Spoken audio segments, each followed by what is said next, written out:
Hello friends, आप सभी का स्वागत है मेरे YouTube channel true love story पर। और मेरी कहानी मैजिकल वर्ल्ड। तो चलिए इस कहानी के नेक्स्ट पार्ट को शुरू करते हैं। जैसा कि हमने इसके पिछले पार्ट में देखा था, चेंचिंग ने बीचिन का एक हाथ तोड़ दिया था, जिस वजह से बीचिन, जो कि पहले ही बहुत ज़्यादा इंजर्ड थी और अब उसकी इंजरी और भी ज़्यादा बढ़ चुकी थी और वो अनकॉन्शियस हो चुकी थी, जिस वजह से उसकी जो स्पिरिट थी वो ऑटोमेटिकली अपनी आप को हील करने के लिए वांगजी की बॉडी में जाने लगी। क्योंकि बेचैन सिर्फ वांगजी की वजह से ही हील हो सकती थी, वो वांगजी की ही बॉडी का एक हिस्सा थी और इसीलिए उसे अपने आप को हील करने के लिए वांगजी की ज़रूरत थी। और वो एक रे ऑफ लाइट बनकर सीधा वांगजी की तरफ जा रही थी अनकॉन्शियस स्टेट में। और वहीं चेंचिंग ने विंग को बीचिन का पीछा करने के लिए कहा था और विंग भी बीचिन का पीछा कर रहा था, उसकी उस स्पिरिट का, जो कि एक रे ऑफ लाइट बन के एक डायरेक्शन में जा रही थी। विंग बहुत स्पीड से अपनी कार को ड्राइव कर रहा था। उसकी कार सड़क के हर रूल्स को, हर रेगुलेशन को तोड़ते हुए भाग रही थी। वहीं दूसरी तरफ घर में चेंचिंग, जो कि खड़ी थी, सबके जाने के बाद चेंचिंग वहीं फर्श पर बैठ जाती है। उसे इस तरह देखकर स्विबियान उसके पास जाता है और उसे उठाने के लिए अपना हाथ आगे बढ़ाता है, लेकिन चेंचिंग उसका हाथ झटकते हुए कहती है, क्या तुम चाहते हो कि मैं तुम्हारी एग्जिस्टेंस को ख़त्म कर दूं? और ये सुनते ही स्विबियान अपने हाथ को पीछे करते हुए कहता है, तुम सच में बहुत ज़्यादा घमंडी हो। और ये सुनकर चेंचिंग कोई जवाब नहीं देती। वो अपनी जगह से उठती है, क्योंकि बीचिन का हाथ तोड़ने के लिए उसने अपनी पावर का ही इस्तेमाल किया था। क्योंकि इस तरीके से कोई भी स्पिरिट किसी भी स्पिरिट को हम नहीं पहुंचा सकती और स्पिरिट के पास हड्डियां नहीं होती। इसी वजह से उसने चेंचिंग को, इसीलिए उसने बीचिन को हर्ट किया था और इसका नुकसान उसे भी भुगतना पड़ा। वो भी कहीं ना कहीं इंजर्ड हो चुकी थी, लेकिन अभी वो अपनी कॉन्शियस स्टेट में थी और वो अभी विंग की बॉडी में तो नहीं जाने वाली। और ये सोचकर चेंचिंग वहीं पर एक सोफे पर जाकर बैठ जाती है। वो अभी अपनी फ्लूट फॉर्म में भी नहीं जा सकती जब तक विंग यहाँ वापस नहीं आ जाता। वो कुछ सोचकर से बयान से कहती है, चलो हम भी चलते हैं, लगता है उन्हें हमारी भी ज़रूरत पड़ेगी। ये सुनकर से बयान और जिद और वो तीनों वहाँ से निकल जाते हैं। वो भी अपनी फुल स्पीड से एक रे ऑफ लाइट बनकर अपने मास्टर के पास जाने लगते हैं। वो लोग सीधा विंग के कार में आकर बैठ जाते हैं, क्योंकि उनकी स्पीड काफ़ी तेज़ थी। वो एक स्पिरिट जो थे, वहीं वो देखते हैं कि बीचिन की स्पीड और भी ज़्यादा फास्ट हो चुकी है। विंग अपनी कार की स्पीड बढ़ा देता है। जल्दी ही वो लोग एक बड़े से मैंशन के सामने खड़े थे। वो देखते हैं ये मैंशन जिन मैंशन है, लेकिन उस मैंशन से अलग जिसमें वो हमेशा जाते थे। ये मैंशन काफ़ी यूनिक है। विंग देखता है बीचिन सीधा सीढ़ियों की तरफ नहीं जा रही, बल्कि वो बेसमेंट की तरफ जा रही है। और ये देखकर विंग भी बेसमेंट की तरफ जाने लगता है और वो वहाँ से जैसे ही एक कदम बढ़ाता है, तभी वहाँ पर बहुत सारे बैरियर्स लग जाते हैं। ये देखकर विंग की भौहें इकट्ठा हो जाती है। विंग समझ जाता है कि इसी जगह पर वांगजी है और ये सोचकर विंग अपने हाथ को करता है, तभी स्विबियान, जो कि अपने ह्यूमन फॉर्म में था, वो जल्दी से अपनी स्पिरिट फॉर्म, अपने स्वॉर्ड फॉर्म में आ जाता है और विंग उससे उस बैरियर को काट देता है। जैसे ही वो बैरियर कटता है, विंग सीधा अंदर जाता है। उसके पीछे नीमिंजू और विचांग से, कांग से, सैरन, निहसैन, ये सब लोग उसके पीछे थे। यहाँ तक कि निहसैन ने वैन चाओ और वैन शू को भी इन्फॉर्म कर दिया था और वो भी उनके पीछे ही आ चुके थे। साथ में वैन रूहान भी। वो लोग जिन गोंगशान की चाल को समझ चुके थे कि वो सबसे पावरफुल बनकर सारी फैमिलीज़ पर अटैक करने वाला है। और ये जानकर वैन रूहान को भी उस पर बहुत गुस्सा आया था। हालांकि वैन रूहान इतना ईविल नहीं था, वो भी राज करना चाहता था, लेकिन किसी को हार्म पहुंचा कर नहीं। वो अपनी स्ट्रेंथ बढ़ा रहा था, लेकिन इस तरीके से नहीं। वैन रूहान भी गुस्से से कहता है, अगर ये जिन गोंगशान मेरे हाथ में आया तो मैं सच में इसके टुकड़े टुकड़े कर दूंगा। ये सुनकर वैन विचांग से वैन रूहान को संभालते हैं। वहाँ पर जियांग फैंग मियाँ और ये भी आ जाते हैं। वो सब लोग सीधा जिन मैंशन में एंटर करते हैं। विंग, जो कि नीचे की तरफ जा रहा था, वो बेसमेंट में आता है। वो देखता है कि बेसमेंट में बहुत ही अजीब अजीब से क्रीचर्स बंधे हुए हैं। वहाँ पर कैट्स, साथ में पिकॉक्स और भी बहुत ज़्यादा स्पिरिट्स और बीस्ट कैद थे। ये देखकर विंग की माथा पूरी तरीके से ख़राब हो चुका था। विंग का दिमाग ख़राब हो चुका था। विंग अपने स्वॉर्ड से हर किसी की जंजीरें काट रहा था, वो सबको आज़ाद कर रहा था। वो सभी बीस्ट वहाँ से दुम दबा कर भाग रहे थे, चिल्ला रहे थे, चीख रहे थे। पूरे मैंशन में शोर शराबा मचा हुआ था। वहीं जिन गोंगशान जो कि अपने रूम में था, जिसके साथ वांग जी था, उसने अभी बस वांग जी को बांधा ही तो था, क्योंकि वांग जी उसके ऊपर वार पर वार किए जा रहा था। जिन गोंगशान को एक मौका नहीं दे रहा था कि जिन गोंगशान उसके करीब भी आ सके। वहीं वांग जी ने एक स्वॉर्ड अपने गर्दन पर रखी थी, जिससे वो जिन गोंगशान को धमकी दे रहा था कि अगर वो उसके करीब भी आया तो वांग जी यहीं अपनी जान दे देगा। और वांग जी के मरने के बाद उसकी बॉडी, उसकी पावर किसी भी काम की नहीं है।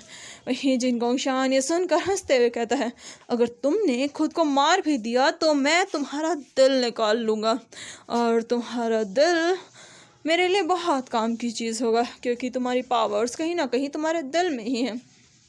अरे सुनकर वांग जी गुस्से से जिन गोंगशान की तरफ देख रहा था। वहीं दूसरी तरफ विंग हर जगह घूम रहा था। तभी विंग की नज़रें वहाँ पर जाती हैं जहाँ वांग जी के पेरेंट्स कैद थे। वहीं वो 3 लोग, ये देखकर विंग उन्हें काटने के लिए अपने हाथ को बढ़ाता है। तभी वो लेडी ज़ोर से चिल्लाती है, रुक जाओ, इन बेड़ियों को छूना भी मत। और ये सुनते ही विंग उन्हें कहता है, मैं तुम्हें आज़ाद करने आया हूँ और तुम मुझसे इस तरीके से बात कर रही हो। ये सुनकर मैडम लैन विंग की तरफ देखती है। लैनी जैसे ही विंग की उन रेड आइज को देखती है, वो कहती है, क्या तुम वी फैमिली से हो? ये सुनकर विंग थोड़ा चौंक जाता है और वो कहता है, हाँ मैं वी फैमिली से हूँ। ये सुनकर मैडम लैनी कहती है, तुम्हारी ये रेड आइज़ बताती है कि तुम भी फैमिली से हो। फिर वो अपने आप को देखते हुए कहती है, तुम हमें यहीं छोड़ दो, तुम हमें आज़ाद नहीं कर सकते, क्योंकि हमें आज़ाद करने के लिए तुम्हें उस वैन रोहान को मारना होगा, और उसी के बाद ये बेड़ियाँ हमसे निकलेंगी और उसी के बाद तुम हमें यहाँ से आज़ाद कर पाओगे। और ये सुनकर विंग कहता है, ये कोई बड़ी बात नहीं है। ये सुनकर मैडम लैन कहती है, ये कोई बड़ी बात तो नहीं है, लेकिन फिर भी इन बेड़ियों को काटना इतना आसान भी नहीं है। इनमें हमारी सालों से पावर्स इकट्ठा हो रही हैं और इन्हें काटना बहुत मुश्किल है। तभी वहाँ पर निमिन जो आते हुए कहते हैं, मेरी बादशाह किसी भी चीज़ को काट सकती है। ये सुनकर मैडम लैन कहती हैं, चाहो तो कोशिश कर लो, लेकिन इसका तुम्हें भी नुकसान होगा। और ये सुनकर निमिनजू सीधा अपनी बादशाह से उन पर अटैक कर देते हैं। वो उन दोनों की बेड़ियाँ तो नहीं काट पाते, लेकिन उस छोटे से बच्चे की बेड़ियाँ कट जाती है। वो छोटा सा बच्चा आज़ाद हो जाता है। ये देखकर मैडम लैन की आंखों में आंसू आते हैं और वो कहती हैं, तुमने कम से कम हमारे छोटे बेटे को तो आज़ाद करवाया। ये सुनकर विंग कहता है, आपको फ़िक्र करने की ज़रूरत नहीं है, मैं आपको भी आज़ाद करवा दूंगा। तभी निमिनजू कहते हैं, विंग तुम जाकर वांग जी को ढूंढो, तब तक मैं इन लोगों को यहाँ से आज़ाद कराता हूँ। ये सुनकर मैडम लैन काँपते हुए कहती है कि क्या वांग जी यहाँ वापस आ गया? जिस पर विंग कहता है, उसे वो जिन गोंगशान उठा कर लाया है, लेकिन अब फिक्र मत कीजिए, मैं अपने वांग जी को कुछ भी नहीं होने दूंगा। तभी वहाँ पर कांग से सैरन आती है। वो लैनी की तरफ देखते हुए थोड़ा हिचकिचाते हुए कहती है, तुम लैनी हो ना? ये सुनते ही लैनी उसकी तरफ देखकर कहती है, कांग से? और ये बोलकर उनकी आंखों से आंसू बहने लगते हैं। और ये देखकर विंग को इस बात को थोड़ा नज़रअंदाज करता है, वहाँ से जाने लगता है। उसके साथ उसकी दोनों स्पिरिट्स भी आ जाती हैं। विंग वांग जी को हर जगह ढूंढने लगता है। तभी उसे एक कमरे से चिल्लाने की आवाज़ आती है और ये वांग जी की आवाज़ थी। विंग इस आवाज़ को एक झटके में पहचान चुका था। विंग जाकर जैसे ही उस कमरे के दरवाजे पर एक लात मारता है और वो दरवाज़ा एक धमाके की आवाज़ के साथ टूट जाता है। वो दरवाज़ा सीधा ज़मीन पर गिरता है और तभी वो देखता है सामने का नज़ारा, जिसे देखकर विंग का गुस्सा जो आउट ऑफ कंट्रोल था वो और भी ज़्यादा भयानक हो जाता है। विंग सामने देखता है जहाँ वांग जी की शर्ट फटी हुई थी। वांग जी की वाइट शर्ट जिस पर कुछ ब्लड के निशान थे। वांग जी के बाल बिल्कुल मैसी थे, वांग जी की उन नीली आंखों में आंसू थे, और वही वांग जी बेड पर था, उसके हाथ बंधे हुए थे और उसके ऊपर जिन गोंगशान था जिसकी शर्ट ओपन थी। वो वांग जी को फोर्स कर रहा था, उसे फोर्सफुली किस करने की कोशिश कर रहा था। और ये नज़ारा देखकर विंग रफली अपने बालों को नोचने लगता है, और ये देखकर जिन गोंगशान गुस्से से कहते हैं, वे वुशान, तुम फाइनली मुझे ढूंढते हुए यहाँ भी आ गए। ये सुनकर विंग कोई जवाब नहीं देता। उसके हाथ में स्विबियान थे जिसे वो ज़मीन पर घसीटते हुए जिन गोंगशान की तरफ बढ़ते हुए कहता है, ये तुमने सही नहीं किया। और वहीं वांग जी जैसे ही विंग को देखता है, उसे ऐसा लगता है कि उसे उसकी सेफ्टी मिल गई। नहीं, जिन गोंगशान वांग जी के फेस पर एक स्लैप करता है, जिससे वांग जी उसकी तरफ एक मॉकिंग स्माइल के साथ कहता है, तुम अब मरोगे। और ये सुनकर जिन गोंगशान कहता है, मैं मरूंगा उससे पहले मैं तुम दोनों को ना मार दूं। और ये सुनकर वांग जी कहता है, तुम ऐसा नहीं कर सकते। और ये बोलकर वो विंग की तरफ देखता है, जहाँ विंग जिन गोंगशान की तरफ आ रहा था। विंग के हेयर्स काफ़ी लेंथी हो चुके थे, विंग अपनी फुल पावर में आ चुका था। वहीं जिन गोंगशान भी वांग जी के से नीचे उतर कर कहते हैं, पहले मैं तुम्हारे इस सो कोल्ड लवर को ठिकाने लगाता हूँ, और उसके बाद मैं अपनी रात तुम्हारे साथ रंगीन करूँगा। और ये बोलकर वो अपनी स्वॉर्ड से विंग की तरफ अटैक कर देते हैं। जिन गोंगशान के हाथ में 2 स्वॉर्ड थी, वो डबल स्वॉर्ड से विंग के ऊपर वार किए जा रहे थे। वहीं विंग जिन गोंगशान के हर वार को डिफीट कर रहा था, उस पर लगातार वार किए जा रहा था। अब विंग जिन गोंगशान को बराबर की टक्कर दे रहा था, और ये चीज़ जिन गोंगशान हजम नहीं कर पा रहे थे। उन्हें यकीन नहीं हो रहा था कि ये 18 साल का लड़का उनकी पावर के इक्वल है। उनकी इतने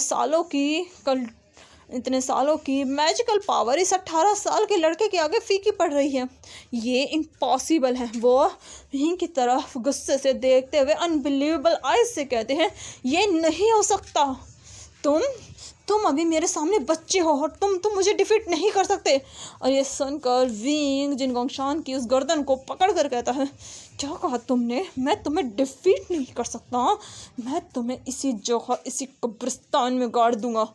और ये बोलते हुए विंग गुस्से से जिन गोंगशान को उठाकर ज़मीन में फेंकता है, और वो जिन गोंगशान के ऊपर लगातार वार किया जा रहा था। जिन गोंगशान भी कोई वीक नहीं था।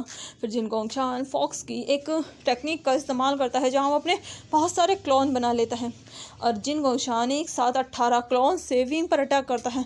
विंग उन सब के अटैक को बार बार रोक रहा था। विंग उस पर वार करने का मौका ढूंढ रहा था, लेकिन जिन गोंगशान उसे वार करने का भी मौका नहीं दे रहा था।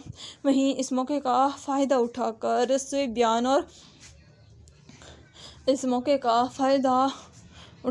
स्विबियान जो कि विंग के हाथों में थी, और वहीं चेंचिंग और ज़िदर जो कि फ्री थे, वो जल्दी से जाकर वांग जी को आज़ाद करते हैं। वांग जी जो कि थोड़ा इंजर्ड था, वो लोग वांग जी को लेकर यहाँ से जाने लगते हैं। तभी विंग चिल्ला कर कहता है, चेंचिंग, वांग जी को लेकर निकलो यहाँ से, इस कमीने को मैं ठिकाने लगा कर आता हूँ। और ये सुनकर चेंचिंग बस विंग की बात मानती, क्योंकि वो उसका मास्टर था, वो उसकी बात को अनदेखा तो नहीं कर सकती। वो वांग जी को लेकर वहाँ से निकलने लगते हैं। नहीं, वांग जी विंग की तरफ देख कर कहता है, विंग इस कमीने को छोड़ना मत। जिस पर विंग बस वांग जी की तरफ अपनी पलकें झपकाता है, और वांग जी विंग के साथ वहाँ से निकलने लगता है। वहीं तब तक मिंजू ने भी उन सभी को आज़ाद करवा दिया था, और सभी लोग धीरे धीरे वहाँ से बाहर आ चुके थे। विचांग से कांग से सैरन विंग का वेट कर रहे थे। वो देखते हैं वांग जी आ रहा था। वांग जी के रोप्स जो कि ब्लड से कवर हो चुके थे, वांग जी बड़ी मुश्किल से चल कर आ रहा था। तभी कांग से सैरन जल्दी से वांग जी को संभालती है। वो चेंचिंग की तरफ देख कर पूछती है, विंग कहाँ पर है? जिस पर चेंचिंग अंदर की तरफ इशारा करती है, लेकिन तभी उन्हें कुछ आवाज़ आती है जो कि एक धमाके की थी। वो पीछे पलट कर देखते हैं तो विंग जिस रूम में था वो जगह ब्लास्ट हो चुकी थी, और ये देखकर सबकी आंखें बड़ी बड़ी हो जाती हैं। वहीं वांग जी ये देखकर ज़ोर से चिल्लाता है, विंग! और वहीं ये देखकर कांग से सैरन और वी चांग से जोर से विंग का नाम चिल्लाते हैं। सबकी नज़रें सिर्फ उस जगह पर थी, विंग, और वो लोग उस जगह को देखने लगते हैं। वहीं वांग जी ये देखकर वहीं बेहोश हो जाता है। वहाँ पर सब लोग ये देख रहे थे। विचांग से जल्दी से अंदर की तरफ भागते हैं। न्यूसैन और बाकी सब भी अंदर की तरफ भागते हैं विंग को देखने के लिए, विंग को बचाने के लिए। लेकिन तभी वो जगह ब्लास्ट होने लगती है। वो सब लोग ना चाहते हुए भी उस जगह से बाहर जाने लगते हैं। कांग से सेरन वांग जी को संभाल रही थी, लेकिन उनकी आंखों से आंसू बह रहे थे। उनका बेटा, क्या उनका बेटा अंदर से ही सलामत होगा? हालांकि विंग बहुत ताकतवर है, लेकिन जिन गोंगशान भी कम नहीं है, उसके पास भी बहुत ज़्यादा पावर है। वही क्लैन का, वही कितने बड़े क्लैन का क्लैन लीडर है, उसकी पावर भला कैसे कमज़ोर हो सकती है? कांग से सेरन की आंखों में डर था, चिंता थी। एक माँ है, वो अपने बेटे की फिक्र ना करे, ऐसा कैसे हो सकता है? कांग से सेरन उस जगह को देखती है जो ब्लास्ट हो रही थी। उनका विंग जो शायद अभी अंदर है, ये कैसे हो सकता है? कांग से सेरन को समझ में नहीं आ रहा तो वो क्या करे। कांग से सेरन चेंचिंग की तरफ, बाकी सब की तरफ देखती है कि कोई तो जाकर उसके विंग को वापस लेकर आए, लेकिन कोई भी अंदर जा ही नहीं पा रहा था। सब लोग अंदर जाने की नाकाम कोशिश कर रहे थे। निमिंजू अपनी पावर का इस्तेमाल करता है, अपनी उस फ्लेम को कंट्रोल करने की कोशिश करता है, उन फ्लेम्स को, यहाँ तक कि वैन रोहान भी उस फ्लेम को कंट्रोल करने की कोशिश करता है। वैन रोहान अपनी पावर से उस फ्लेम पर एक वार करता है और उन सबको बीच में से काट कर अंदर जाते हुए कहता है, आप लोग रुकिए, मैं विंग को देख कर आता हूँ, मैं उसे लेकर आता हूँ। और ये बोलकर वैन रोहान अंदर जाता है विंग को बचाने के लिए। वैन रोहान उन फ्लेम्स को काट रहा था। उसके साथ वैन शो और वैन चाओ भी अंदर आते हैं। वो भी अपने फादर की हेल्प करते हैं। वो लोग उस प्लेस पर पहुंचते हैं। वहाँ पर बहुत सारी डेड बॉडीज़ पड़ी थी। ये शायद जिन सैनिकों की थी, जिन सर्वेंट्स की थी, वो लोग उधर ढूंढने लगते हैं। वहाँ पर उन्हें विंग का ब्लैक क्लॉथ मिलता है, लेकिन कहाँ पर विंग का कोई नामो निशान नहीं था। ऐसा लग रहा था कि उस जगह पर विंग राख में बदल चुका हो। ये देखकर वैन रोहान को लगता है कि शायद विंग जिंदा ही नहीं बचा। और ये देखकर वैन चाओ चिल्ला कर कहता है, फादर ये नहीं हो सकता, हमारा दोस्त इतना वीक नहीं है, वो पक्का जिंदा है। ये सुनकर वैन रोहान वैन चाओ और वैन शो को संभालते हैं। वो लोग फिर बाहर आते हैं जहाँ सब लोग वेट कर रहे थे। वैन रोहान और वैन शो और वैन चाओ ने बहुत ज़्यादा ढूंढा, लेकिन उन्हें विंग कहीं नहीं मिला। वो लोग बाहर आते हैं। वांग जी ऑलरेडी बेहोश हो चुका था, यहाँ तक कि कांग से सेरन भी अपने होश खो चुकी थी। उन दोनों को कोई होश ही नहीं था। वही वैन रोहान आकर कहता है, मुझे बताते हुए सच में बहुत बुरा लग रहा है, बहुत दुख हो रहा है, लेकिन शायद भी। लेकिन तभी चेंचिंग वैन रोहान की बात बीच में काट कर कहती है, वो जिंदा है। और ये सुनते ही वैन रोहान कहता है, ये नहीं हो सकता, वहाँ पर उसके कपड़े हैं और राख है, लेकिन ऐसा नहीं हो सकता, क्योंकि उस इतनी भयानक आग से भला वो कैसे बच सकता है। जिस पर चेंचिंग कहती है, मैं अभी भी अपनी स्पिरिट फॉर्म में एग्जिस्ट कर रही हूँ, अभी भी मैं एक स्पिरिट की तरह इधर उधर घूम सकती हूँ। इसका सीधा साफ मतलब है कि मेरा मास्टर अभी तक ज़िंदा है, क्योंकि अगर मेरा मास्टर ज़िंदा नहीं होता तो अब तक मैं कैद हो चुकी होती वापस उसी फ्लूट में। और ये बोलकर चेंचिंग वैन रोहान की उन रेड आइज़ में खुद अपनी उन लाल आँखों से देखती है। ये देखकर वैन रोहान भी इस बात को समझ जाता है कि एक स्पिरिट तब तक बाहर रहती है जब तक उसका मास्टर ज़िंदा हो। और ये सोचकर वैन रोहान कहता है, अगर वो ज़िंदा है तो हमें उसे ढूंढने की कोशिश करनी चाहिए। ये सुनकर वो कहता है, अगर वह विंग जिंदा है तो पक्का वो जिन गोंगशान भी जिंदा होगा। ये सुनकर इचांग से कहते हैं, वो कहीं भी हो उसे मैं ढूंढ कर रहूँगा, आखिर उसने मेरे बेटे को मुझसे छीनने की कोशिश की है, उसकी मैं वो हालत करूँगा कि वो इस चीज़ के लिए पछताएगा। इस पर वैन रोहान कहते हैं, आप फिक्र मत कीजिए, हम आपके साथ हैं, हम भी विंग को ढूंढने की पूरी कोशिश करेंगे। और वो सब लोग विचांग से प्रॉमिस करते हैं कि वो सब लोग मिलकर विंग को ढूंढेंगे। और वो लोग वहाँ से सीधा घर आते हैं जहाँ सब लोग वांग जी का उठने का वेट कर रहे थे। वहीं लैनी और चिंगेंजुन के लिए भी डॉक्टर बुला दिए गए थे, वो लोग भी उन्हें ट्रीट कर रहे थे। कुछ घंटों के बाद वांग जी को होश आता है। वांग जी होश में आते ही ज़ोर से विंग का नाम चिल्लाता है। वांग जी पैनिक होकर इधर उधर विंग को ढूंढने लगता है। ये देखकर कांग से सेरन उसे हक करके कहती है, वांग जी शांत हो जाओ बच्चा, जिस पर वांग जी चिल्ला कर कहता है विंग कहाँ पर है, जिस पर कांग्से सरण कोई जवाब नहीं दे पाती। सब लोग वांग जी को देख रहे थे, वांग जी किस तरीके से विंग को ढूंढने की कोशिश कर रहा था, विंग के लिए पागल हो रहा था। ये सब देख कर विचांग से खुद को नहीं रोक पाते। वो कहते हैं विंग को जिनगोंगशान उठाकर लेकर जा चुका है, हमें नहीं पता विंग कहाँ पर है, हम बस तुम्हारे उठने का वेट कर रहे थे।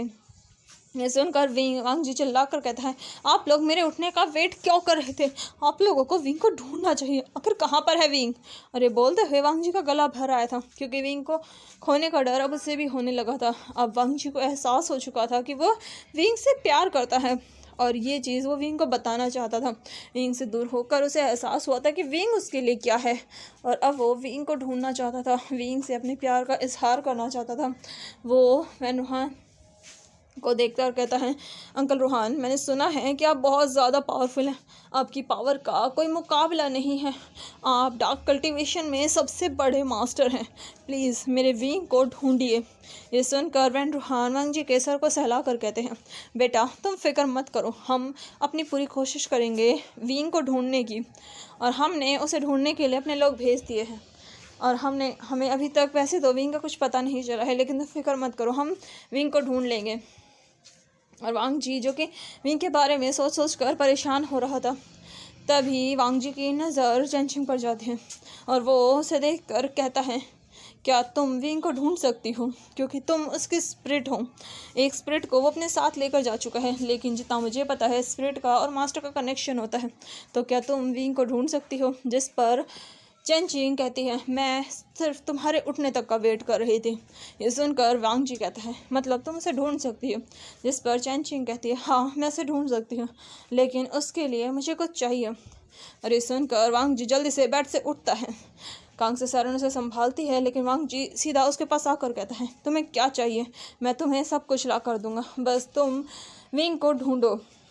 अरे सुनकर चेंचिंग सीधा कहती है मुझे बीचिन चाहिए। अरे सुनते ही वांग जी एक झटके से उसके हाथ में बीचिन पकड़ा देता है। तभी बीचिन की स्पिरिट बाहर आकर कहती है मास्टर आप ऐसा कैसे कर सकते हैं, आप कैसे मुझे किसी भी स्पिरिट को सौंप सकते हैं। जिस पर वांग जी कहता है मेरे लिए अभी विंग ज़रूरी है, इसलिए मुझे माफ़ कर दो बीचिन। ये सुनकर बीचिन चेंचिंग की तरफ गुस्से से देखती है, क्योंकि उसकी और चेंचिंग की बिल्कुल नहीं बनती, वो दोनों देखा जाए तो कट्टर दुश्मन हैं। तभी चेंचिंग के चेहरे पर एक स्मॉक आता है, वो बीचिन की तरफ देखती है, जिस पर बीचिन उसकी तरफ अपनी उन डेथ ग्लेयर आई से देख रही थी। तभी चेंचिंग कहती है मेरा और विंग का कनेक्शन है, मैं विंग को फील कर सकती हूँ, वो अभी काफ़ी वीक है, ऐसा लग रहा है कि वो बहुत ज़्यादा इंजर्ड है, और अगर हमने जल्दी कुछ नहीं किया तो शायद वो ज़िंदा भी नहीं बचेगा। ये सुनकर वांग जी कहता है अगर ऐसी बात है तो उसे ढूंढो। जिस पर चेंचिंग कहती है मैं उसे ढूंढूंगी, लेकिन तुम्हें जल्द से जल्द उसे ढूंढना पड़ेगा और मेरा पीछा करना पड़ेगा। जिस पर वांग जी कहता है हाँ मैं समझ गया। जिस पर चेंचिंग बिना कुछ कहे बीचिन को उसकी म्यान से निकालती है। वहीं बीचिन जो कि अपनी फॉर्म में वहीं खड़ी थी वो कहती है आखिर तुम करने क्या वाली हो। जिस पर चेंचिंग बीचिन की स्पिरिट को ज़बरदस्ती उसकी स्वॉर्ड में डालती है। बीचिन जो कि चिल्ला रही थी कि वो उसके साथ ऐसा क्यों कर रही है, लेकिन तभी चेंचिंग बिना किसी वार्निंग के बीचिन को सीधा अपने शरीर के आर पार कर देती है, और ये देखकर सबका मुंह खुला का खुला रह जाता है। और अचानक चेंचिंग के मुंह से बहुत सारा ब्लैक ब्लड बाहर आता है, उसके मुंह से खून आता है। ये देखकर वांग जी कहता है चेंचिंग, लेकिन तभी चेंचिंग अचानक से एक धुएं में कन्वर्ट होती है। तभी कांग्से सरण को याद आता है उन्होंने वांग जी को कैसे ढूंढा था, और ये सोचकर वो कहते हैं वांग जी इसका पीछा करो, ये विंग के पास ही जाएगी, क्योंकि स्पिरिट हील होने के लिए अपने मास्टर के पास जाती है। और ये सुनकर वांग जी भी उनकी बात मान जाता है, और वो लोग चेंचिंग का पीछा करने लगते हैं, और वो पीछा करते करते एक खंडर में आ जाते हैं।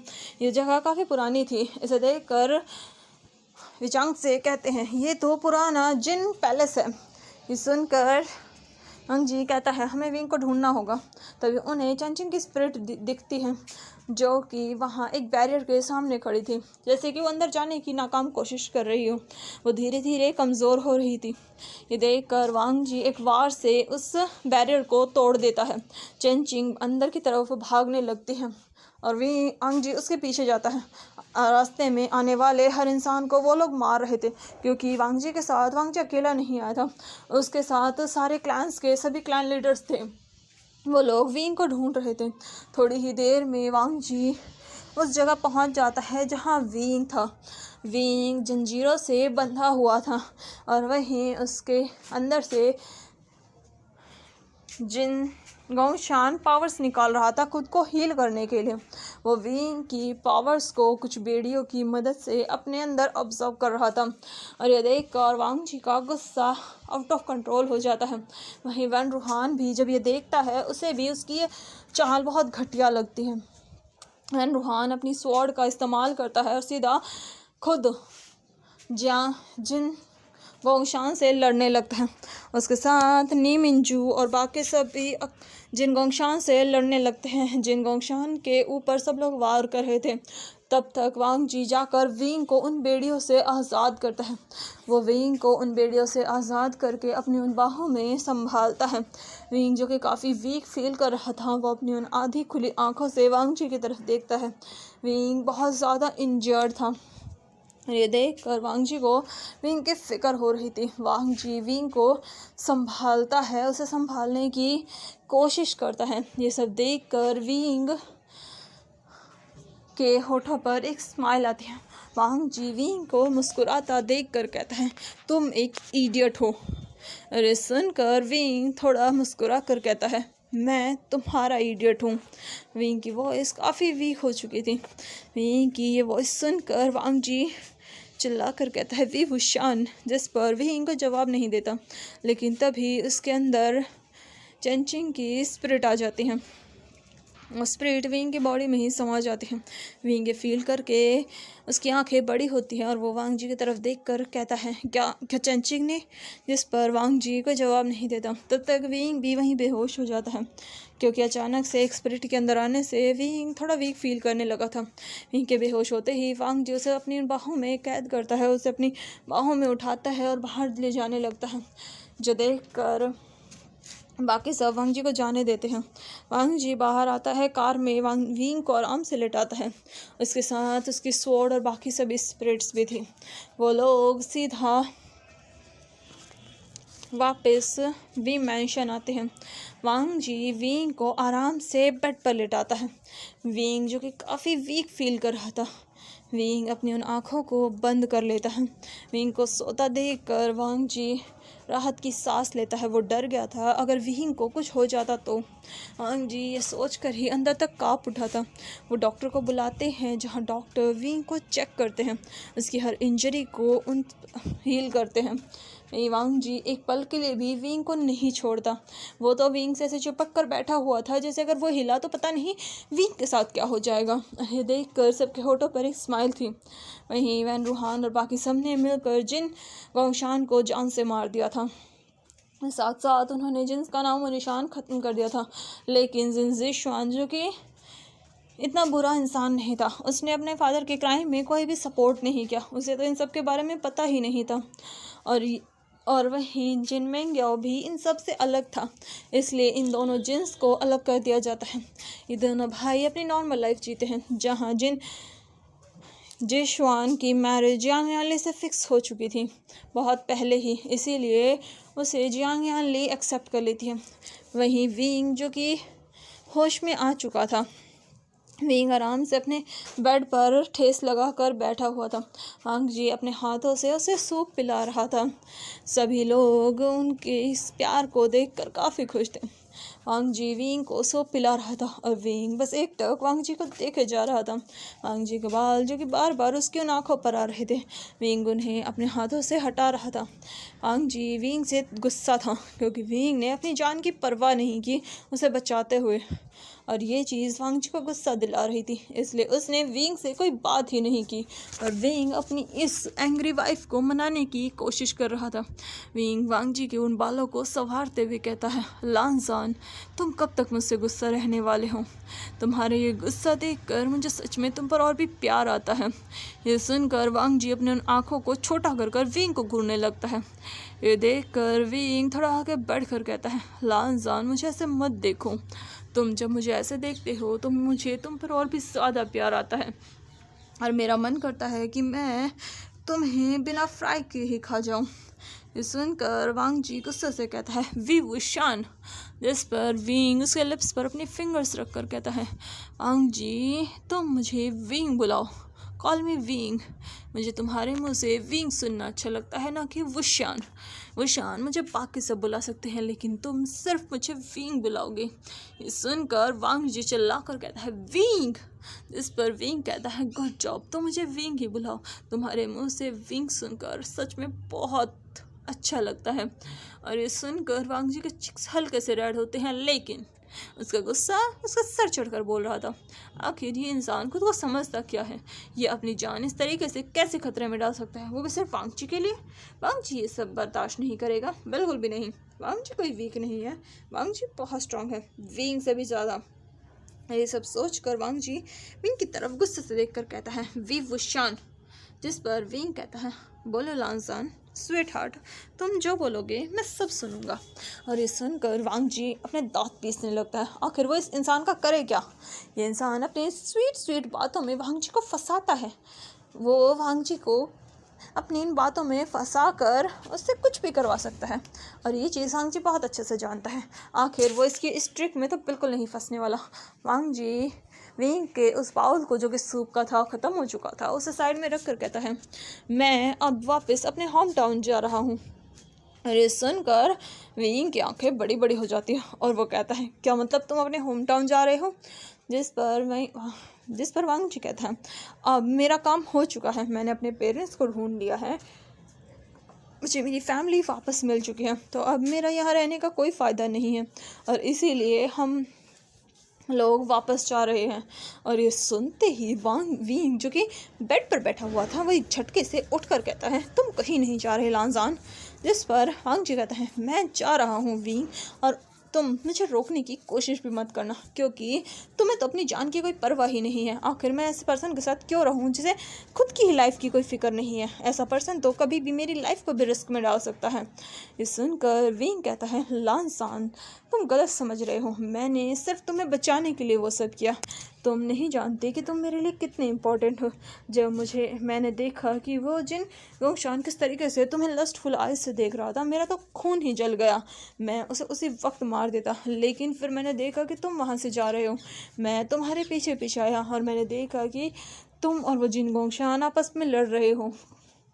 और ये चीज़ देखकर मेरा दिमाग पूरी तरीके से ख़राब हो गया और मैं सब कुछ भूल गया और मैंने लगातार उस पर वार करना शुरू कर दिया। मैं ये भूल गया कि वो एक क्लैन लीडर भी है और मुझे उसे इस तरीके से तो चैलेंज नहीं करना चाहिए, बल्कि मुझे उससे प्रॉपरली लड़ना चाहिए। लेकिन तुम्हें देखकर और तुम्हें प्रॉब्लम में देखकर मैं ये सारी चीज़ें भूल चुका था, इसलिए मुझे माफ़ कर दो लानजान। जो सुनकर वांग जी विंग की तरफ अपनी उन नैरो आई से देखता है, जिस पर विंग वांग जी के उन चिक्स को पकड़ कर कहता है, मैं प्रॉमिस करता हूँ कि मैं आज के बाद ऐसी कोई हरकत नहीं करूँगा जिससे मेरे लानजान को कोई फिक्र हो। और ये सुनकर वांग जी अपने मुंह को फुला लेता है। विंग उसके चिक्स पर किस करके कहता है, लानजान, अब गुस्सा छोड़ भी दो। तुम पूरे एक दिन से मुझसे गुस्सा होकर बैठे हो, ना ही तुम मुझसे अच्छे से बात कर रहे हो, बल्कि तुम मुंह फुला रहे हो। मैंने तुम्हारे लिए अपनी जान खतरे में डाली, क्या इसके बदले में मुझे कुछ भी नहीं मिलेगा? और ये बोलकर विंग वांग जी की तरफ अपनी उन आंखों को टिमटिमा कर देखता है। विंग का ये गेस्चर देखकर वांग जी उसे घूरते हुए कहता है, मुझे यकीन नहीं हो रहा कि तुम वही एरोगेंट लड़के हो जो हमेशा मुझसे रूडली बिहेव करता था, जो मुझे अपनी डेथ ग्लेयर आइज से देखता था, लेकिन अब तुम इतना ज़्यादा स्वीटली मुझसे बात कर रहे हो, ऐसा लग रहा है कि तुम्हारा कैरेक्टर ही चेंज हो चुका हो। जिस पर विंग हंसते हुए कहता है, आखिर प्यार किसको चेंज नहीं कर सकता? तुम्हारा प्यार मुझे पूरी तरीके से बदल कर रख चुका है। जब भी मैं तुमसे एरोगेंटली बात करता था तो मैं सच में खुश नहीं होता था, लेकिन जब मैं तुमसे प्यार से बात करता हूँ मुझे बहुत अच्छा लगता है। और ये बोलकर वो वांग जी की तरफ देखता है। वांग जी जो कि विंग को घूरे जा रहा था, और ये बोलकर वो विंग की तरफ देखता है। तभी विंग वांग जी के उन चिक्स को पकड़ता है और सीधा विंग वांग जी के लिप्स पर एक लाइट किस करता है। ये देखकर वांग जी के ईयर बिल्कुल रेड हो जाते हैं। तभी उन्हें किसी के खांसने की आवाज़ आती है, जो कि जैसे ही वो लोग पलट कर देखते हैं, वहाँ पर विचांग से खड़े थे और वो अपनी आंखों को इधर उधर घुमा रहे थे, जैसे कह रहे हो मैंने कुछ नहीं देखा और जो भी करना है रूम बंद करके किया करो। वहीं ये देखकर वांग जी जल्दी से विंग से दूर होता है और वहीं विंग अपनी उन आंखों को घुमाते हुए थोड़ा कोल्ड टोन में कहता है, मिस्टर